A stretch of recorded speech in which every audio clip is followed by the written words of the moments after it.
Here I'll talk about the critical discourse analysis of reality TV and films.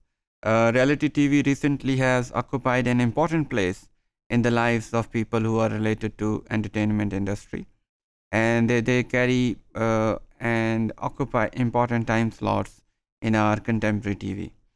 Films have can be seen also as as a classical, as an old, as well as a modern and contemporary form of entertainment also.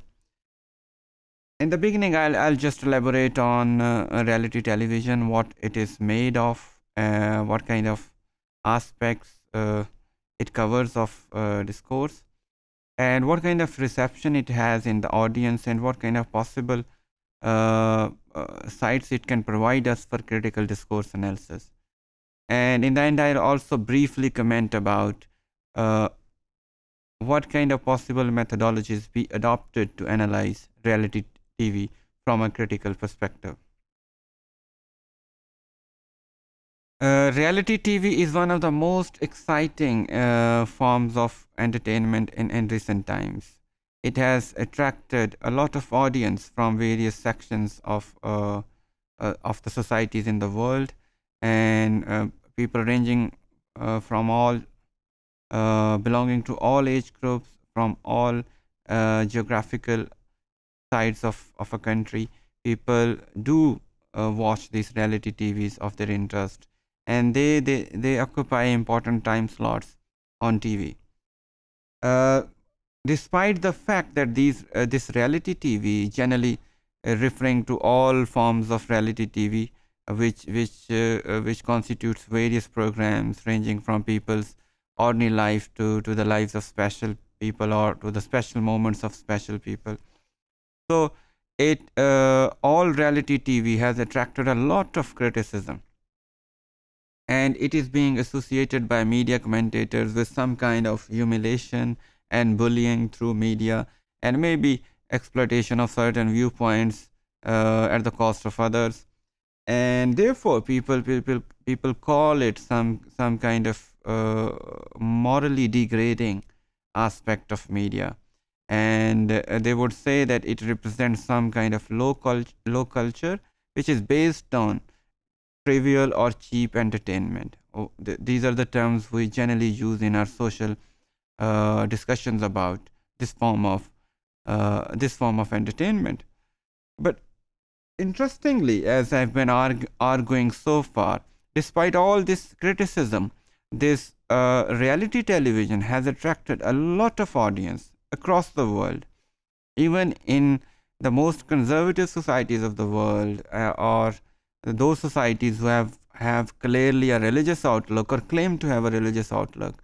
Even in those societies, this reality TV has penetrated and has got a lot of acceptance despite this criticism, which is uh, one of very interesting aspects of its growth. Probably media people working in media business or media studies would probably look into this phenomena, that why people accept reality TV despite openly opposing it also.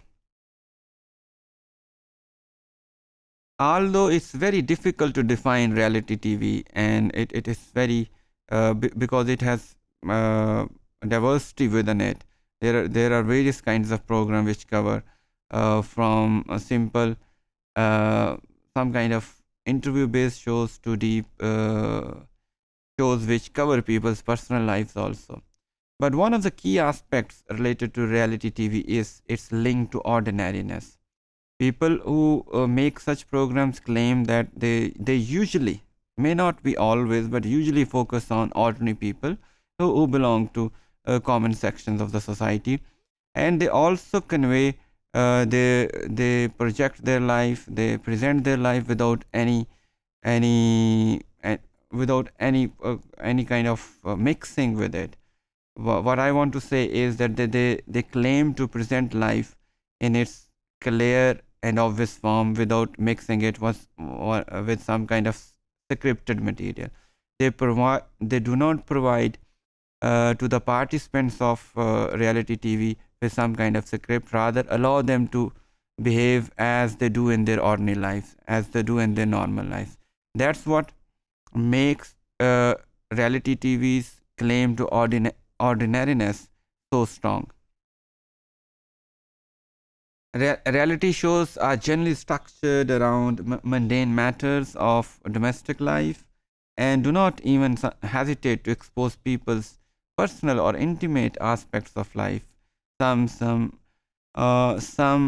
reality shows in various parts of the world cash on such intimate moments, and therefore they uh, they attract more youth audience of based on their such expositions.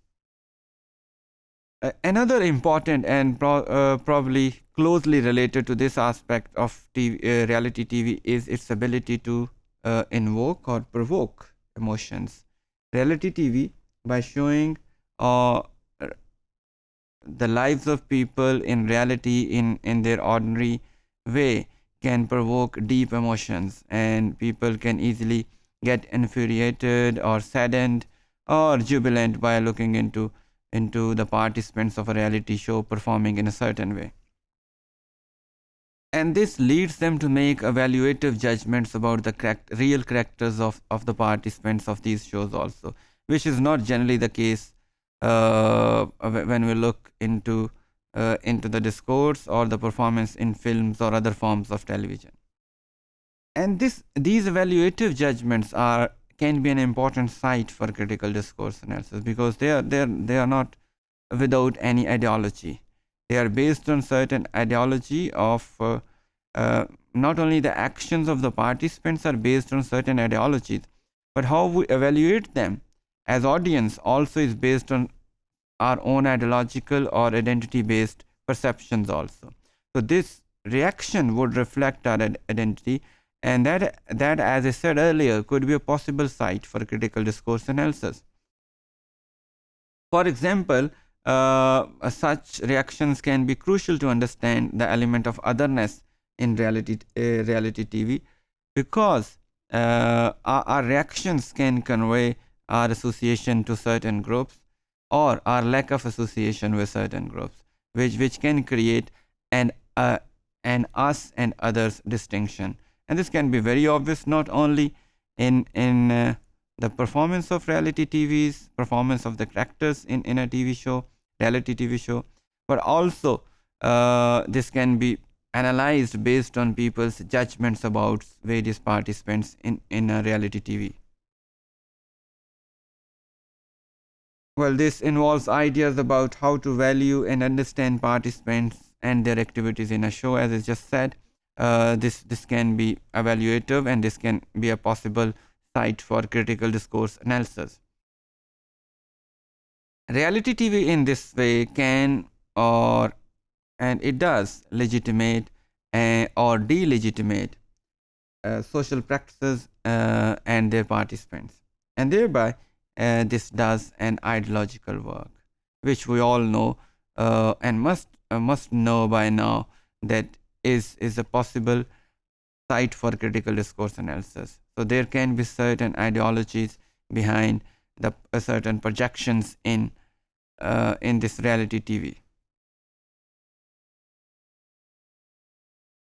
Liszczynski has proposed a useful approach to analyze reality TV from a critical perspective, and this approach is based on a multimodal discourse analysis, which believes and sees discourse as recontextualized social practice, that it is produced in or recontextualized in a certain manner to convey a certain message. So it may be disassociated from its real perspective and may be recontextualized, reperspectivized in a certain way by the producers of a reality show, and also by the consumers, by the audience of a reality show. A basic assumption in relation to reality show analysis based on multimodal analysis is to see actions and artifacts used in communication as semiotic resources. Those resources through which we can understand, interpret, and analyze the discourses generated by the participants of reality shows.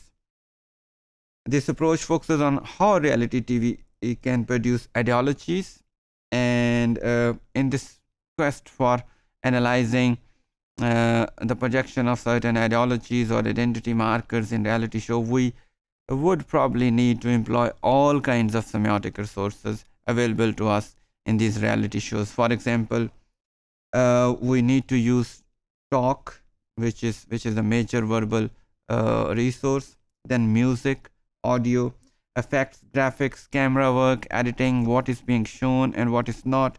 They all can combine not only talk but other semiotic resources, when combined, can provide us a better picture to analyze the discourse of reality shows.